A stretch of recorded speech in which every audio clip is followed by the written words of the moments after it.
Thanks. Last Ken Corla. Taoiseach, at the weekend it was reported that the government is considering the introduction of an internet tax, a tax to replace the TV licence of 10 to 15 euros applied to everybody's broadband bills. At the 15 euro rate, that would mean 180 euros for practically every household in the country.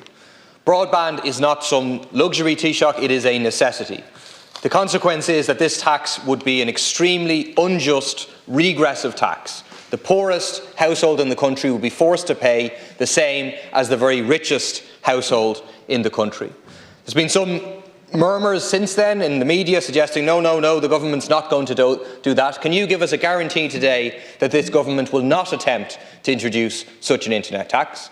Can you go one further and promise to get rid of the regressive tax that we currently have in place, which is the TV licence, which about 50% of the population are currently boycotting? Instead, we need a big tech tax on social media giants to fund proper public service broadcasting. In relation to Deputy Murphy's comments, we're not planning to introduce an internet tax. That was one option of many that was considered by the working group. The disadvantages were clear, that it would not just be a 1 or 2% levy, it would have to be 10 or 15 euros a month, which would be too high. And also there'd be huge difficulties in applying exemptions, which we currently apply, for example, to people on very low incomes and to pensioners. So it didn't jump out of the report as a good option. It jumped out of the report as a not very good option, but it's always important to consider all options. In relation to Deputy Moynihan's comments, as I acknowledged earlier, the cost of doing business is very high and it is rising, and that's particularly so for the hospitality sector and also very labour-intensive sectors like retail, for example. While we are seeing a lot of cafes and restaurants closing, there's also a lot opening too, and a lot that are very hard to get into, have a lot of business and are very busy.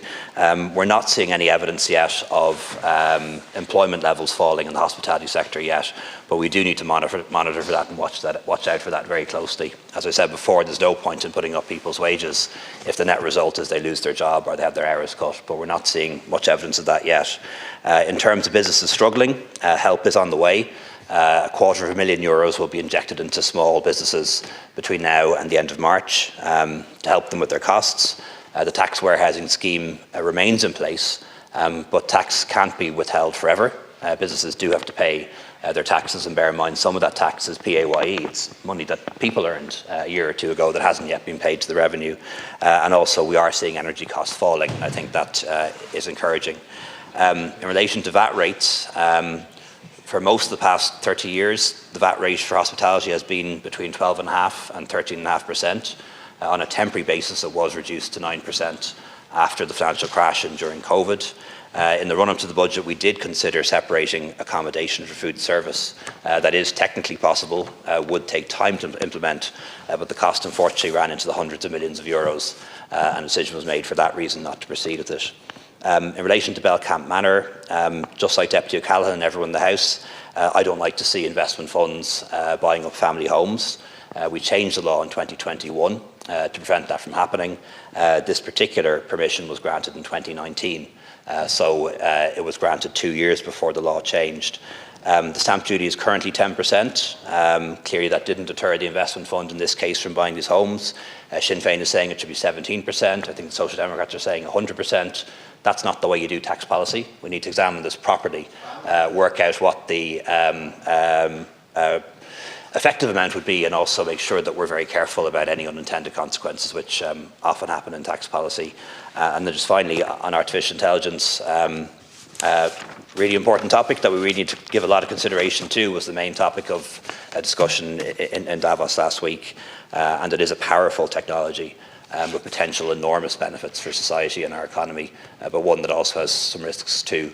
My only regret is that it's actually described as artificial intelligence, because that gives people the impression that it's something that it's not, and it's not anything approaching human intelligence. These are machines that can do calculations very fast. Yeah, I'll have to check. I'll ask Deputy Richmond to come back to you on that. Okay, go Marty.